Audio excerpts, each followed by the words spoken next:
Bismillahirrahmanirrahim. Assalamualaikum warahmatullahi wabarakatuh. Bertemu kita lagi dalam rancangan 5 minit je. So, insyaAllah pada hari ini saya nak berkongsi dengan rakan-rakan semua tentang semakin lama semakin banyak trend-trend tarian-tarian di media sosial.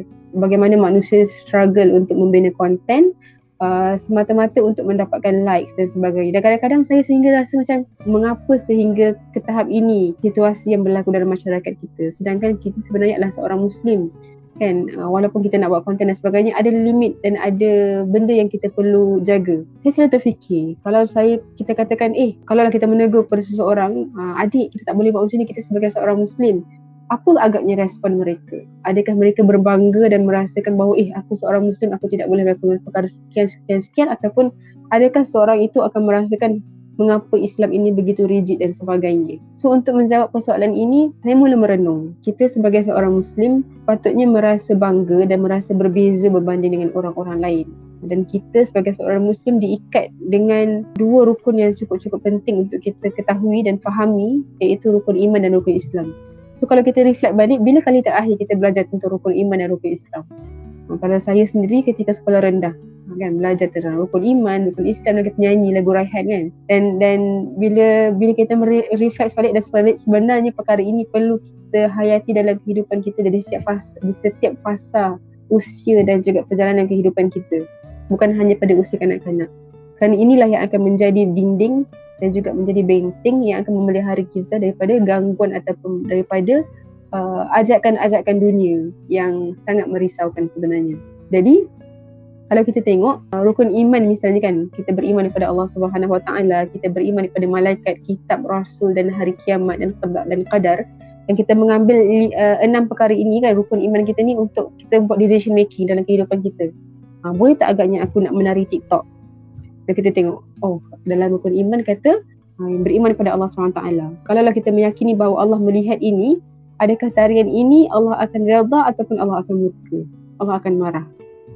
So, kalau orang-orang yang beriman ini akan jadi benteng dan juga penghalang ataupun tapisan dalam kita membuat keputusan. Yang kedua, kita kata kita beriman dengan malaikat. Malaikat di bahu kiri dan kanan kita. Adakah perkara ini akan dicatat sebagai amal kebaikan ataupun adakah perkara ini akan dicatat sebagai amal keburukan? Dan kita beriman dengan kitab. Kalau kita buka dalam kitab Al-Quran, kitab kita, adakah Al-Quran membenarkan perkara sebegini untuk kita lakukan? Sebab Al-Quran kita imani sebagai panduan kehidupan kita. So, kita rujuk balik dengan Al-Quran. Boleh ke tak boleh sebenarnya nak buat perkara ini? Kita beriman dengan Rasul. Kan? Laukana bainana, kan? Katakanlah andai kata Nabi Muhammad itu berada dengan kita sekarang. Adakah Nabi Muhammad akan membenarkan perkara ini ataupun tidak? Kemudian kita beriman pula dengan hari kiamat. Adakah perkara ini akan menjadi pembantu kita di hari kiamat, atau adakah perkara ini akan membebankan kita lagi pada hari kiamat? Kemudian qada dan qadar dan sebagainya. So, berimannya kita dengan 6 perkara, kemudian berpegangnya kita pada rukun Islam yang 5 itu akan menjadikan kita sebagai seorang Muslim yang sentiasa berhati-hati dalam setiap perbuatan yang kita lakukan. Sebab kita beriman dengan hari akhirat kan, kita percaya wahai Allah, setiap amal yang kita buat ini akan menentukan kita di hari akhirat nanti. Jadi apa sahaja yang kita nak buat, kita akan tapis. This is good for me, for my dunya and for my akhirah.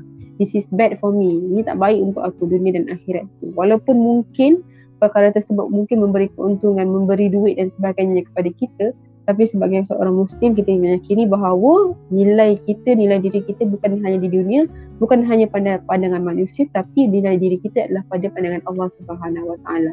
Maka wahai sahabat-sahabat semua, dalam setiap apa sahaja tindakan yang kita nak buat, jadikan rukun iman dan juga rukun Islam ini sebagai satu timbangan, sebagai satu tapisan, sebagai satu lapisan pelindung kepada kita sebelum kita bertindak, sebelum kita melakukan satu perkara dalam kehidupan kita. Meskipun baik di dunia, meskipun baik di mata manusia, belum tentu lagi mulia di mata Allah Subhanahu Wa Taala. Dan kita pilih bahawa kehidupan kita ini kita nak yang terbaik di sisi Allah Subhanahu Wa Taala, kerana itulah yang akan menjadi nilai kita yang paling tinggi di akhirat nanti. Jadi, bersama-sama kita berusaha untuk menjadi Muslim yang terbaik di sisi Allah Subhanahu Wa Taala. Wallahu a'lam. Assalamualaikum warahmatullahi wabarakatuh.